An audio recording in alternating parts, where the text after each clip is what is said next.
14 de abril de 1931, tras las elecciones municipales en las que las candidaturas republicano-socialistas vencen en las principales ciudades, el pueblo, que se echa a las calles, arranca la proclamación de la República. Para los trabajadores urbanos, para los campesinos sin tierra, no es solo un cambio de régimen. La República debe abrir la vía a la plena democracia y a la satisfacción de sus reivindicaciones sociales, el fin del paro masivo, mejoras salariales, la reforma agraria. Para las nacionalidades oprimidas debe significar el reconocimiento de su soberanía y sus derechos. Pero la República burguesa de 1931 se muestra incapaz de satisfacer estas aspiraciones, ni bajo los gobiernos de coalición de republicanos y socialistas, ni bajo los gobiernos de la derecha. En 1934, la entrada en el gobierno de la derecha reaccionaria de la CEDA, presidida por Gil Robles, desencadena un movimiento revolucionario, especialmente en Asturias, que es salvajemente reprimido y lleva a la cárcel a decenas de miles de luchadores obreros. La política del gobierno de la derecha provoca una enorme radicalización obrera que afecta igualmente a los dirigentes de las principales organizaciones obreras. Así, en la prisión, el dirigente del PSOE y la UGT, Francisco Largo Caballero, tras años de política reformista, estudia a Marx y a Lenin y elabora un discurso fuertemente revolucionario. En esta situación de polarización social se convocan las elecciones de febrero de 1936. Durante los años de la República, la clase trabajadora española acumula una importante experiencia política y se incorpora en masa a organizaciones políticas y sindicales. La CNT, anarcosindicalista, con 1.200.000 afiliados en 1934, tiene una gran presencia en el proletariado industrial de Cataluña y los braceros andaluces. En ella conviven los viejos dirigentes anarcorreformistas con nuevos líderes revolucionarios como Buenaventura Durruti. En la CNT, los anarquistas constituyen la Federación Anarquista Ibérica, la FAI, que organiza diversas insurrecciones y levantamientos sociales. La UGT, vinculada al Partido Socialista, está muy implantada en el proletariado de Madrid y entre los mineros. La poderosa Federación de Trabajadores de la Tierra es su organización más importante. Después de la Revolución de 1934, la dirección derechista de Besteiro es desplazada por el ala izquierda de Largo Caballero. El mayor partido obrero es el Partido Socialista, donde conviven la dirección reformista de Indalecio Prieto con un ala fuertemente radicalizada que sigue a Largo Caballero. Los 70.000 afiliados de las Juventudes Socialistas son el núcleo más radical de las organizaciones socialistas. La organización estalinista, el Partido Comunista, es en 1931 una pequeña secta de apenas 1 millar de militantes. Solo crecerá después de 1936. Entre las organizaciones comunistas de oposición destacan la Izquierda Comunista, constituida por los seguidores de Trotsky y que dirige Andrés Nin, y el Bloc Obrer y Camperol de Joaquín Maurín.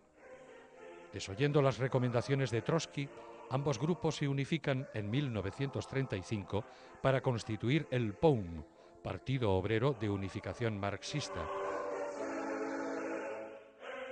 En 1934, la dirección de las Juventudes Socialistas llama abiertamente en su periódico Renovación a los trotskistas, los mejores revolucionarios del Estado español, a unirse a ellos para construir un partido revolucionario. Nin y sus partidarios lo rechazan, contra el consejo de Trotsky. Se unifican entonces con las Juventudes Comunistas para constituir las Juventudes Socialistas Unificadas, que pronto caerán bajo la disciplina de Stalin. La crisis política obliga a convocar nuevas elecciones. Los partidos republicanos de izquierda firmaron con el Partido Socialista, el Partido Sindicalista de Ángel Pestaña, el Partido Comunista y el POUM el Pacto del Frente Popular. Su programa es el de los partidos republicanos, un programa liberal que se mantenía dentro de un marco burgués y excluía expresamente las reivindicaciones socialistas de nacionalización de las tierras y de los bancos y del control obrero de la industria. La república que conciben los republicanos no es una república animada por intenciones sociales y económicas de clase, sino un régimen de libertad democrática movido por razones de interés público y de progreso social. Pero este programa tan moderado incluía una exigencia que permitió una verdadera movilización popular, la amnistía total para los insurrectos de 1934 y la reintegración de todos los trabajadores echados de su trabajo. El 16 de febrero, el Frente Popular venció con 4.838.449 votos contra 3.996.931 de la coalición de las derechas y 449.320 del centro, una pequeña mayoría que la ley electoral tradujo en las Cortes en una aplastante superioridad numérica de sus diputados, 277 contra 132 de la derecha y 32 del centro. El nuevo gobierno estuvo compuesto, cumpliendo el pacto de Frente Popular, exclusivamente de republicanos burgueses y apoyado desde fuera por los partidos obreros. La táctica del Frente Popular era dejar hacer a la burguesía progresista republicana para no atemorizar a las capas medias. Pero la victoria del Frente Popular abre una situación revolucionaria. Desde el día siguiente de las elecciones, poderosas manifestaciones de masas, sin esperar la firma del decreto de amnistía, abrieron las cárceles y liberaron a los obreros detenidos desde 1934. Comenzaron en todo el país huelgas para la reincorporación inmediata de los condenados o de los despedidos. En el campo se multiplicaron las ocupaciones de tierras. El 25 de marzo, 80.000 campesinos de las provincias de Badajoz y Cáceres ocupan fincas. Las tierras del propio presidente de la República, Alcalá Zamora, fueron ocupadas.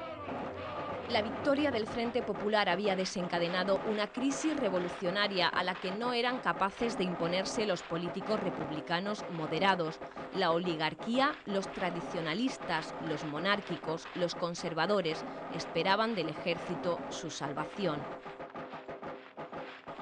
La juventud burguesa se une ampliamente a la Falange Española, fundada en 1932 por José Antonio Primo de Rivera, que fue un grupo sin influencia real hasta febrero de 1936. La Falange emprende una ofensiva de provocaciones y terrorismo. El golpe militar se preparaba a la vista de todos. Italia facilitó a los generales armas y dinero.